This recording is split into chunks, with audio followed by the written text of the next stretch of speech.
Hello, and welcome to Khyber Shards, a 5th edition live play show set in the Eberron campaign world. It's Friday, so it is Khyber Shards Answers Day, and today we are joined by none other than Eric, player Hit me. of Ari, Dungeon Master of other things, That's true. Factual. wearer of stylish hair. I don't know. Thank you. Yeah, I like the way it's been growing. It's looking good on you. Thank you. Growing to match your character. Yep. Ari and I have had the same hairstyle since like session 3 of this campaign. So, speaking of Ari, this Monday's episode will be our 52nd episode, which means that Khyber Shards will be 1 year old officially. Yep. And so you will have been playing Ari for an entire year. So I'm curious about your thoughts as to how the direction of Ari has changed over the course of this campaign. Like how has what you kind of thought you were doing with Ari shifted, and also what's fun and surprising to you about Ari? Well, there was that moment, I forget which episode it was, where we said that we were going to go do something and you just picked up your DM notebook and threw it across the room. And there was definitely a point where that kind of happened with my concept of who Ari was as a person. When we started the campaign. Sure. It's been an organic shift, but yeah, I mean, when I conceived the character, I very much envisioned almost kind of the friendly old west sheriff that would like help people out and be really gregarious and nice to people, and just never met somebody that wasn't a fast friend. The guy that gets shot early on in the movie when the bad guys roll into town. So that was kind of the rough template for who Ari would be at the start of the campaign. And that like immediately just started like, it's just like your DM plans don't survive contact with the player.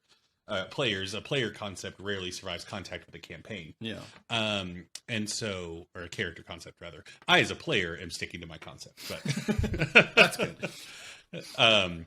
But yeah, I mean, I think that Ari, especially lately, has shifted into someone that I could have seen him becoming, but much later on down the road. I think circumstances have forced him to grow up a lot quicker than he would have liked, and focus more on the things that are important, because obviously I pitched Ari as kind of a party boy, like going out all the time and carousing and getting up to no good, and that's been played a lot off screen, but also a lot of times that hasn't gotten a chance to play. That's been the perception of what Ari's been up to, and in reality that has not been who he's been for a long time. It's just people see Ari not coming home at night and assume, oh, he's out partying all the time. When spoilers, no. So yeah, that's been the interesting thing, is I kind of conceived of a really kind of fun, carefree character. And as you've alluded to in episodes and I think other KSAs, shock of shocks, I don't treat my characters well, and so he got kicked down pretty quick. So yeah, Okay. But it's been fun, and the dynamics within the party are not at all what I expected. They're not at all what they were at the beginning. They've shifted dramatically. Yeah. The interesting bond between our two Fey-touched characters has been, I think a very surprising development to me, because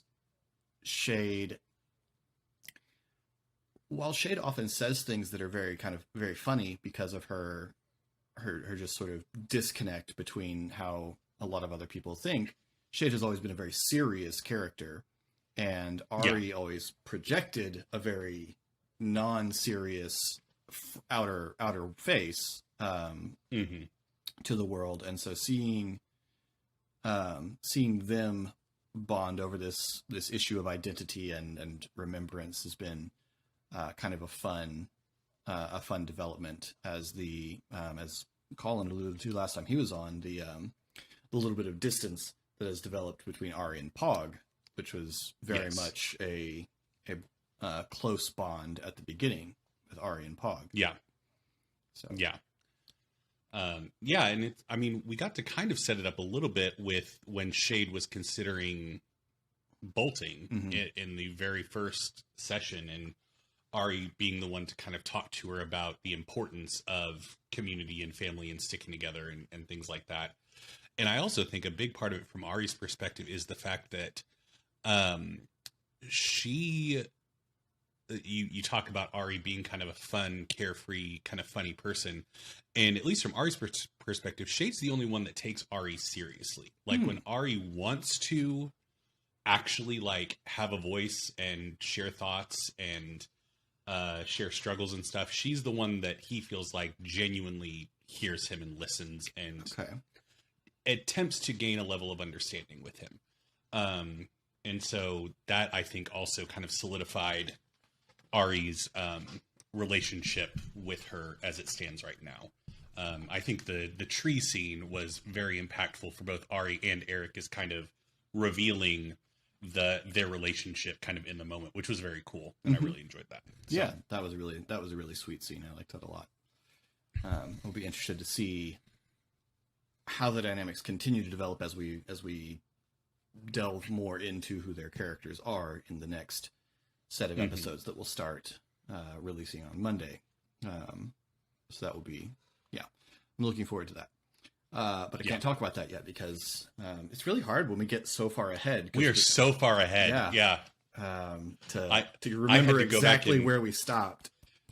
I had to go back and hit the highlights of the latest episode. It was like, I have no idea what context I need to be speaking in right now. Because, so what's, I'm curious, what's Ari's, I don't know if this is something that Ari would react to very severely or not. What's Ari's reaction to the discovery of a marked Warforged in the most recent episode, do you think? Is that something that freaks Ari out at all? Or is it just, rolls with it? It doesn't freak him out. It's more of a, I mean, it's shocking, obviously, because you initially at first blush think like, well, Warforged don't have marks, but then if they don't have skin, how would they have marks? Well, yeah. But then Ari's quickly like, well, neither do Kalashtar or Shifters, so I guess, part and parcel.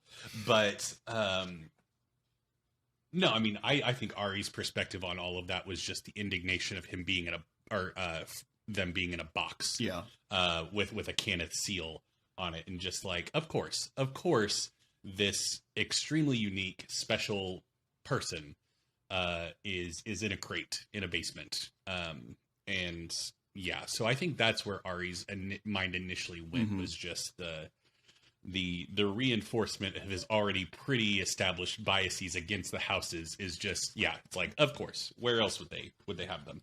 So I wonder if you can remember something, because I know it's been a hot minute since we recorded that episode. But in the rewatch, I noticed something when Thora was talking about how there had been reports of expeditions finding Warforged like creatures out in the jungles of Zindrik that were not Kenneth made. You had big facial reactions, and I was wondering, do you remember what you were thinking that was driving that? I mean, that was me just trying to emote as Ari of like, what? Like the narrative has always been that, Kenneth made this discovery and like created these things and or created these people that they regarded as weapon. And like, you're telling me that no, like they predate Kenneth, they predate the last war, they have a history. And I think that was my mentality in that moment of like, I mean, that's huge. That's a huge revelation at least from my perspective as a player in Eberron and Ari as a character, that it just, yeah, once again, reinforces his already set in stone biases.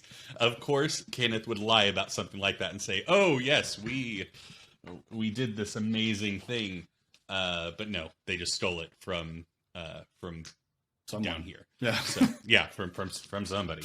Okay. So yeah, that was the kind of the emoting that I was doing. Okay, that's interesting. So on a much lighter-hearted note, what do you imagine the art style of Ari's comic book is? Because we had the reveal a few episodes back that Ari's been creating a comic book based on his adventures.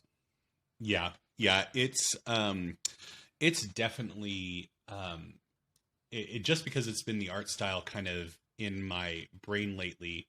It is very much the animation style of the cartoons, like the Justice League cartoon, the Avengers cartoons, of that stylized but still realistic. Like it's not Silver or Golden Age comic books, because I personally never really got into that art style. And I think some of the art style when you and I were first getting into comic books was a bit too far afield for my taste.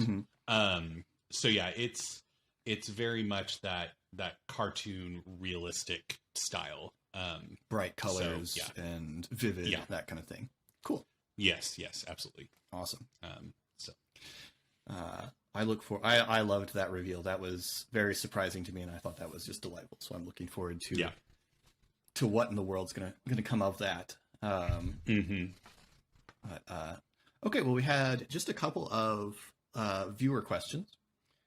First one up from Darren. KSA for Eric, I've noticed you rolling wisdom saves for Ari a couple times now, which makes great storytelling. Did you create something like a flaw with strict mechanics, or are you just rolling a d20 to provide suggestions for your role playing?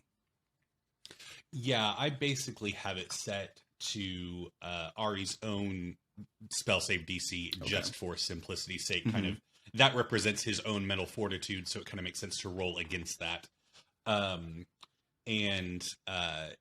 It's just a device to kind of allow me to not. Once again, I tend to be really mean and harsh to my characters, and oftentimes that can impede everybody else at the table if I'm constantly putting Ari in positions that are terrible, especially in combat. So I know that I would lean towards overdoing it and being like, anytime something bad happens, Ari just can't deal with it. So I wanted to institute the rolling mechanic to provide Ari a chance to internalize, take a breath, and it's a tricky thing. I've been trying to be extremely aware and sensitive in the way that I portray it.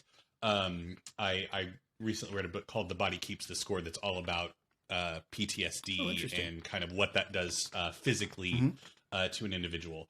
And so I'm trying to play it in a very respectful and not at all like never playing it for laughs, never playing it up. But I apologize if any of the terminology and wording that I use is not accurate.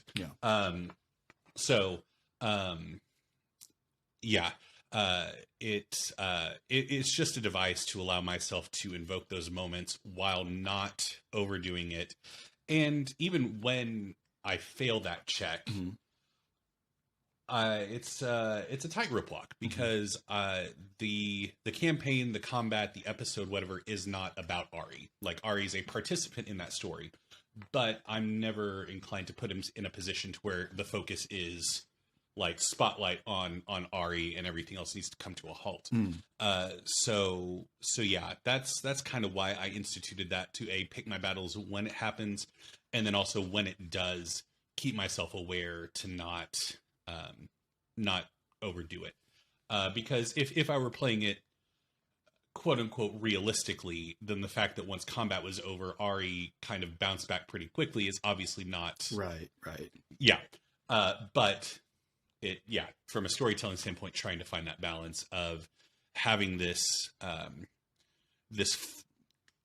element of Ari's recent past that we have seen in the campaign having a major impact. And I mean, the only reason that I wanted to institute something like this is because I think the alleyway fight is that moment where I just took Ari's character concept and chucked it across the room of like, okay, this is something that would, from my perspective, fundamentally change a person's outlook on the world and on themselves and on the people around them.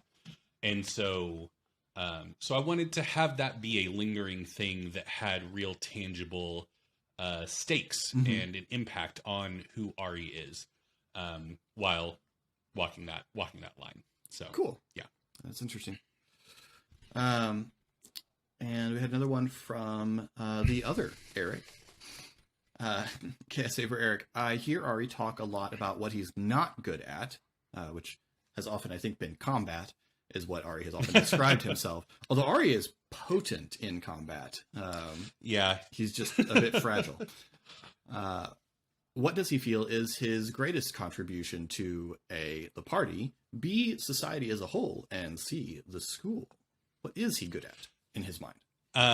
Yeah. So, and this is, once again, my tendency to just be a real jerk to my own characters. The things that he thinks the things that he thinks he's good at and that he is actually good at statistically is talking to people, like getting people on side or getting them to step down, or lying to people, just interacting with people, especially in an environment where he can like have that conversation with a person. Now, Ari is terrified of doing that right now because he's convinced that his mark is like influencing people against their will, and so he's reluctant to do all of those things. He's also like he's also a good performer. Like he's great at playing music and performing in front of people, and he's very intelligent. Like he knows things, he knows how to find things out, and yeah, I mean, those are the things that he knew from an early age, just by virtue of his upbringing. He had access to a lot of both books and senior members of his tribe that would tell stories and convey these messages and instill in Ari a sense of like critical thinking and thinking about things.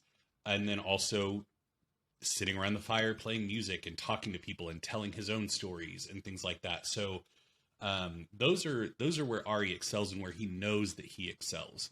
And that's why he approached Thora and said, hey, if you will allow me, like when it comes to like the administrative aspects and like recruiting people or like going to get permits for the school or convincing people to let us do things in Stormreach, like that's what I'm good at, and I would like to help out in that regard, because field work is something that I can do, but it's not my strong suit.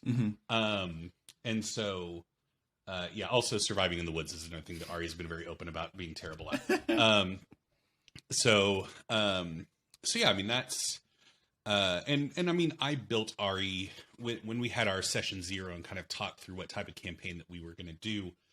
We had established that we were going to be in Stormreach. We were going to be kind of in an established place with a recurring cast of characters. And so I definitely built a city slicker. Sure. I built somebody that was built for the city. And that's where Ari excels, is doing that kind of thing. So I think that Ari would make a great politician. Like, and I mean that both in skill set and in moral compass. Like he would actually genuinely want to help people. But because of his stats, and you see his persuasion, and I think like he knows how to negotiate, he knows how to compromise, he knows how to do those kind of things. So Ari, as kind of a Colin and I have had many conversations off camera about Ari in a Cyclops style role within the party, and his Colin's personal thoughts on that, because Colin's a big Cyclops fan, thinks he's a real cool dude. But I do think that is Ari's. Is that sarcasm, or is that something I don't know about Colin? No, Colin hates Cyclops. Okay. Colin thinks Cyclops is the worst. Yeah. So I'm thinking that does not fit. Yeah, no, not at all. So just something you said there made me curious about this, and maybe it's not possible to say. You and I remember we've had this conversation about Ari in an administrative role at the school. Do you see a narrative path where, if Ari can work out his curse, that Ari would step back from field work and go full time as an administrator at the school? It would depend on a lot of I mean, certainly there is a world where that happens, where Ari becomes content with that life, and especially depending on how much he continues to feel like a liability in the field. Because and I can't remember when conversations happen, but there's a lot of talk that's either already happened or coming up about how well that job went that we just went on. And if you go back and look at the tape, Ari was up there on the roof with Shade saying, take the shot or do something, like stop this person. That's like, things popped off when Ari kind of like didn't tell Shade to, but made the suggestion of like, we should do something about that person. And so even if Ari didn't go down, like in his head, he made a bad call in that moment. Okay. He made the wrong call, and so many people are dead because of that. So yeah, I mean, I think that he at least he'll need some wins out in the field.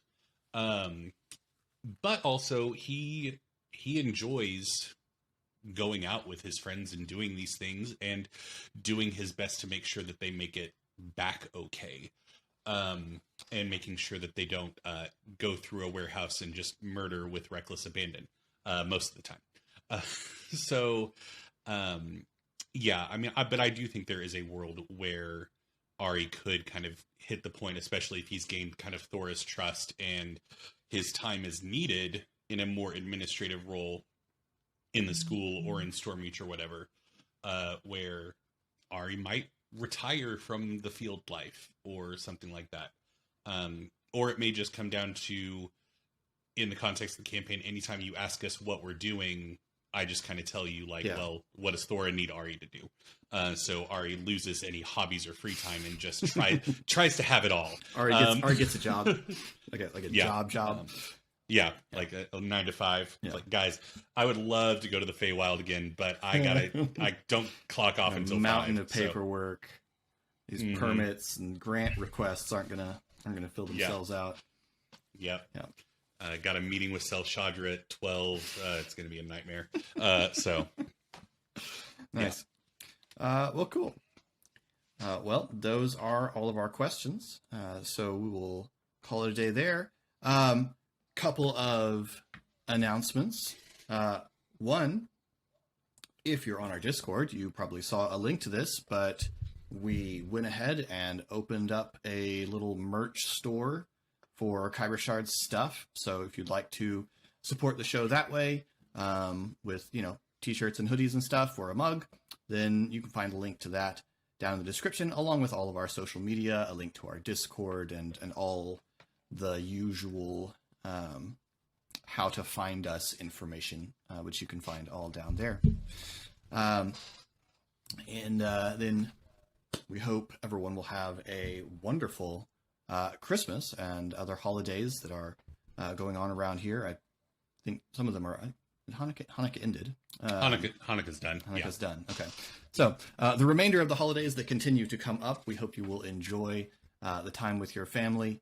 There will be a KSA next week, but it's probably going to be a year in review sort of episode where we do another, if you haven't watched any Khyber Shards, here's a good place to start. As we set, it's a clip show. Philip's going to make a clip show. It's definitely not that. I would love to, but there's 60-ish hours of content that I would need to go through and draw clips from. So it would be awesome.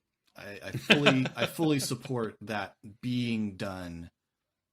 I would love to have done that in the past. Yeah. I would love for past people to have gotten off their tuchuses and gotten that done 3 weeks ago. But not so much. But it will be a good starting point. So we won't have the regular KSA next week, but we will have something to release for next Friday. And we will have episodes on regular Mondays throughout the holidays, the remainder of the holiday season, as we did get enough recorded to carry us through the new year. So regular schedule should be maintained as far as the main episodes. Anyway, I've rambled on sufficiently for one outro. Thank you so much. Thanks, Eric, and thanks for rolling with us.